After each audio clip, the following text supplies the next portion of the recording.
Hi, I'm here for a meditation today on silence. So take a moment to get comfortable and listen to the space between your breathing. Feel the space all around your body, as well as the way you contact the surface below you.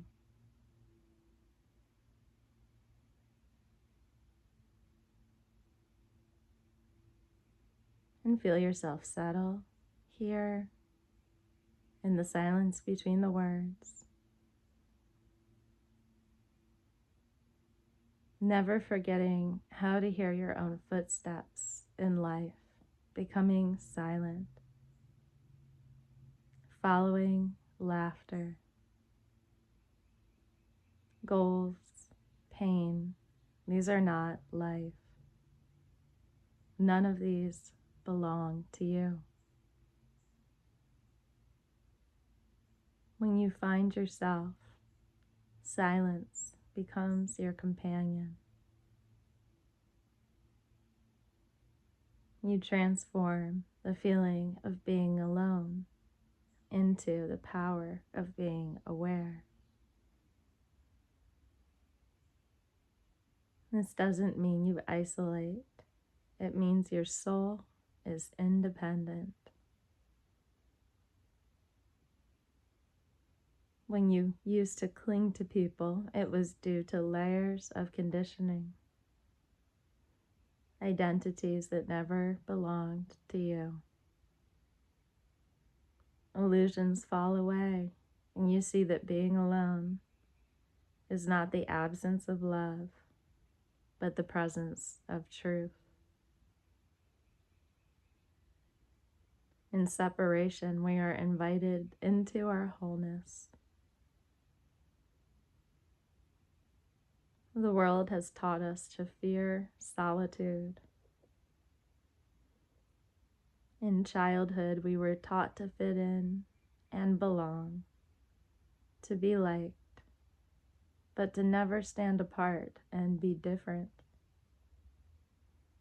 Learning to perform instead of feel, agree instead of no, leading to feeling lost when you were alone, always like something essential was missing. Being alone is the medicine. It isn't a wound. It is the space and the silence that you may avoid, but once you allow the space and the silence, it speaks to you directly. Meet yourself so deeply, whether you are alone or with many people. You are always complete. The mystery of walking alone, of being alone, is all about the flowering of freedom. Dependence creates suffering. Crowds steal individuality. And true connection only becomes possible after solitude, after time alone. And you can turn your loneliness into a meditation. You can turn silence into nourishment for your soul. You can turn aloneness into love. And you can always feel the pull of your real being, the true you, the one that waits for you beneath all the noise.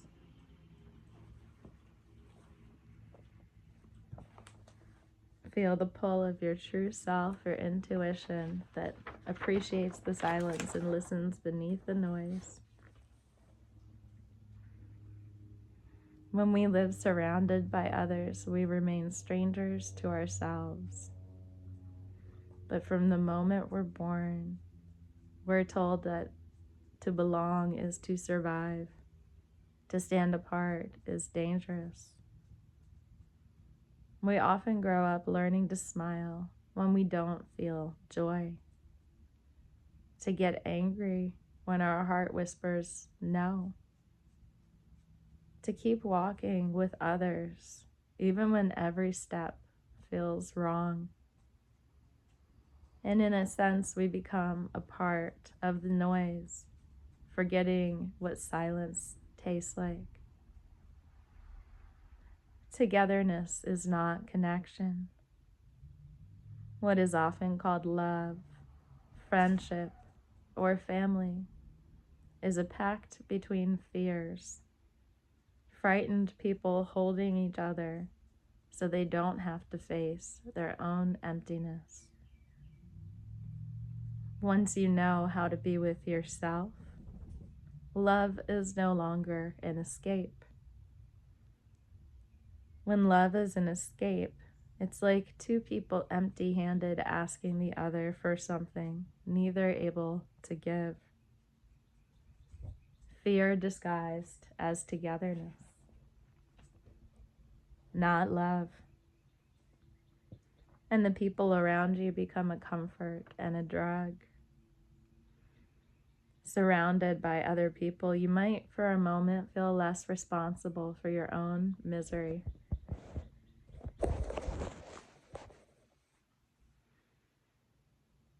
And that's why crowds exist. That's why major religions exist.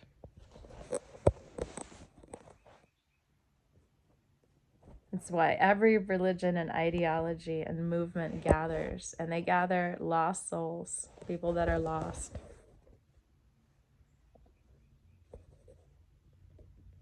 It gives you a sense of safety for a moment to be around others in this state as you disappear into the mass, and the fear of yourself may temporarily disappear with it.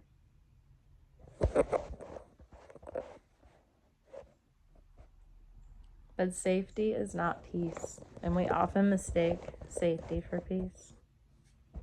Safety is not peace. Comfort is not fulfillment. And when you are part of a crowd, you're no longer an individual, you're simply a reflection of others. You might laugh because others laugh, or cry because others cry. You might even believe because others believe. But in this way, you trade your soul for approval, to call it belonging. Real love happens when two people come together out of wholeness, not out of need. When both people are alone and complete within themselves, then a meeting becomes sacred between two. Because it's not a bargain, it's a celebration.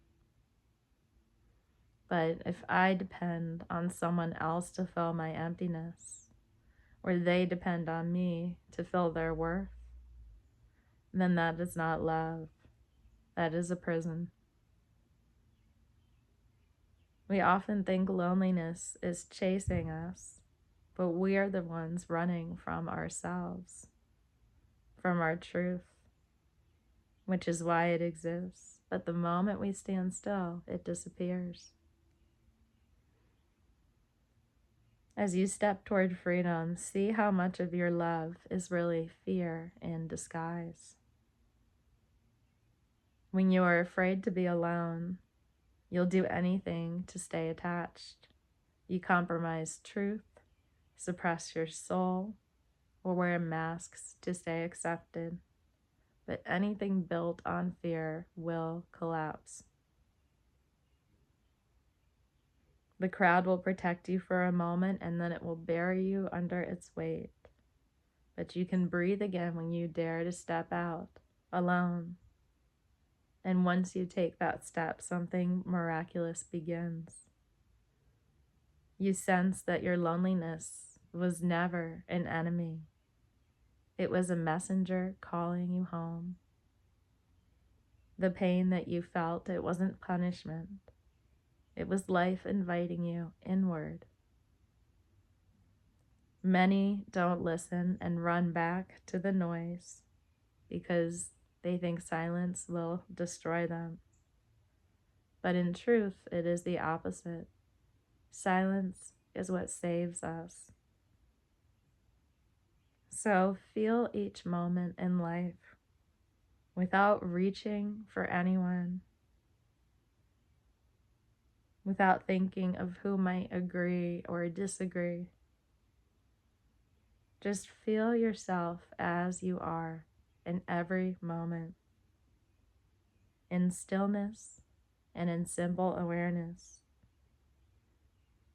You begin to see you're not missing people, but you're missing you. Once you see that loneliness isn't an enemy, your real journey begins. Or maybe it has begun. You're ready to meet the one person you avoided, yourself. When you sit with yourself, without the distractions of others, something extraordinary begins to unfold. A quietness, a spaciousness, a lightness that you had forgotten existed since childhood. At first it feels strange, even rather uncomfortable, because for the first time you are meeting yourself without masks, without movement, and without escape. So the mind begins to tremble. The mind becomes restless, and it thinks that silence feels like death. But what dies in that silence is not you. It is the false self, the one that was built by other people, the one that existed through comparison, limitation, initiation, imitation, and dependence. And that false self, as it leaves and all the layers of it dissolve, what remains is presence, a presence so alive, so full, that you realize aloneness is not emptiness. It is overflowing completeness.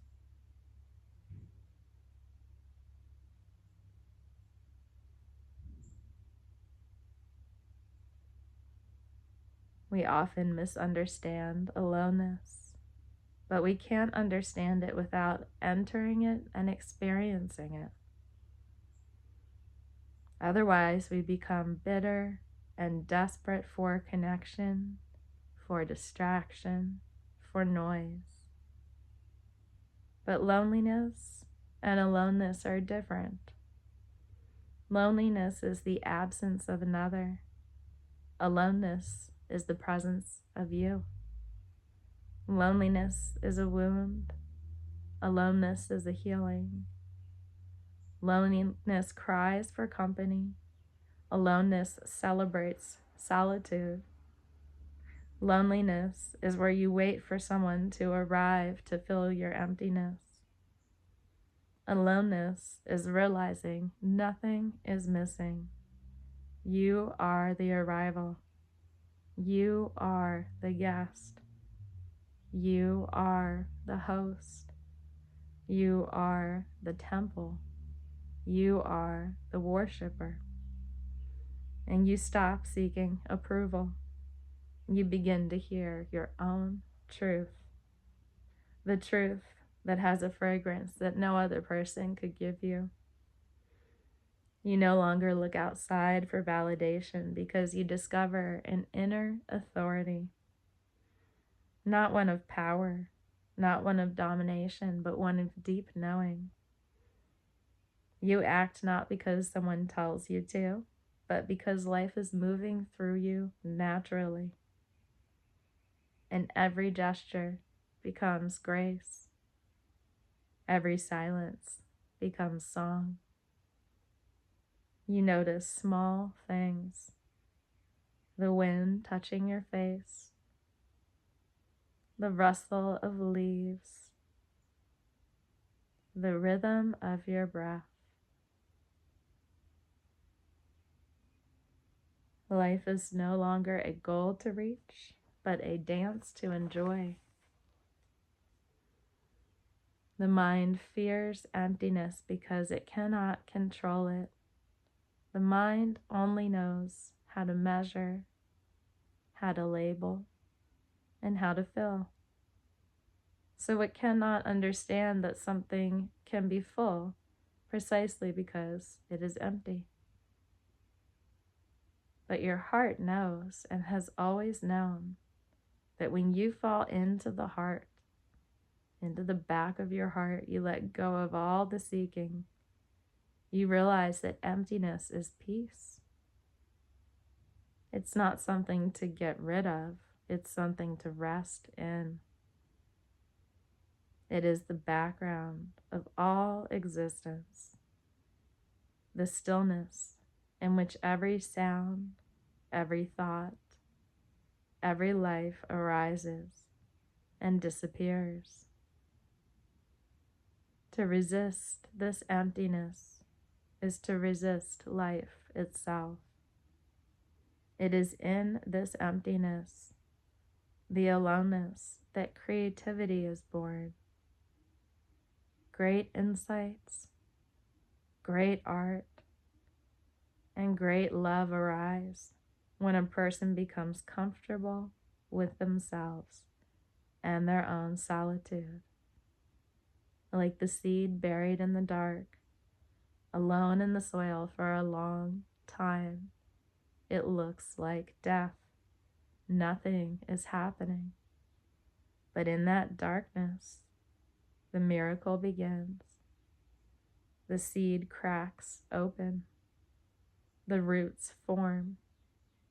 The first forming green shoots push forward toward the sun and toward the light. And without a period of aloneness, there can be no blooming. You are like that seed.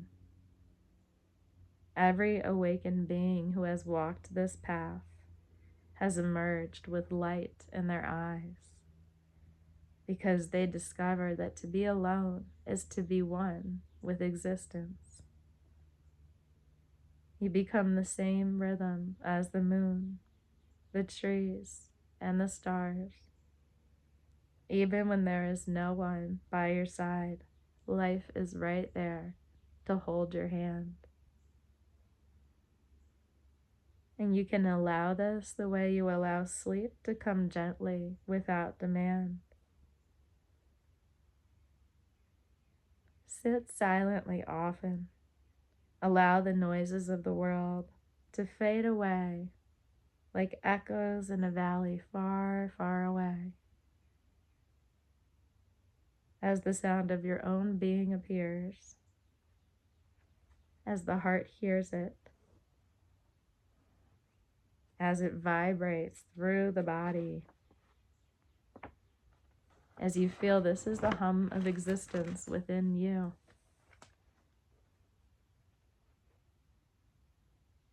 With others now, you are no longer asking but giving. You are not holding on, you are letting go. And the paradox is, the more alone you are, the more capable you become of love. Love is no longer a transaction. I give you affection, you give me security. No. Now it becomes a fragrance of who you are. And you love because you can't help it, because the flower can't help releasing perfume. You walk through the world like a king or a queen, not because you rule others, but because you no longer need to. You are rich within yourself, loving others out of overflow. Without others, you will never fall apart. What is called love is just emotional hunger, a longing to fill emptiness one can't dare to face. But you can live without others. You are not addicted to anyone else, giving meaning to your life. You don't want relief temporarily, because then you become resentful towards other people and toward yourself. And codependence always begins with desire and ends with disappointment, because you cannot fill a bottomless pit with someone else's presence. Only fill it with awareness. When you depend on someone to complete you, you are not in love, you are in bondage. When you depend on someone to make you feel worthy, you give them the power to destroy you. It's like handing over the keys to your heart to say, please take care of my happiness, and then wondering why you feel trapped. No one can carry your soul for you. No one can give you the peace that comes only from knowing yourself. You can lean on someone for a while, but you must not forget how to stand alone. Otherwise, even the best support will not work out. Dependency breeds resentment because it can't sustain joy. When you love from a place of need, you are not loving the person, you are loving what they give you. And the moment they stop giving it, the love turns to anger. Noticing how quickly I love you becomes you don't care about me when expectations go unmet. This is not love, this is a transaction disguised as intimacy. Love without awareness always turns into possession. You want the other person to stay, to behave, to think the way you need them to, terrified that if they change, your sense of security will vanish. So you control, demand, plead. But control kills love. Only freedom sustains it. When you beg for love from others, you deny the freedom that lives inside of you. You might seek recognition, comfort, and validation, but you are begging from the outside and losing a link to your consciousness. When you come empty, you are full. But when you come full of need, you remain empty. The path from dependence to freedom is not a path of rejection. It's a path of remembering. You are not asked to abandon others, but to stop abandoning yourself. Not to stop loving, but love without chains. When you know how to be alone, your relationships transform as you no longer cling or beg or fear loss. You realize nothing can truly be lost that is yours. So what you share becomes not need, but overflow. You become so full of love that you can give endlessly without running dry. Real love is not a bargain and is not a compromise, but a celebration. Freedom begins where dependence ends. But freedom is not the coldness of indifference. It is not isolation. It is not pride. Freedom means your heart is open. You receive without demanding. It is a love that is alive, expanding instead of shrinking. May you continue to feel wonderful for the rest of your day.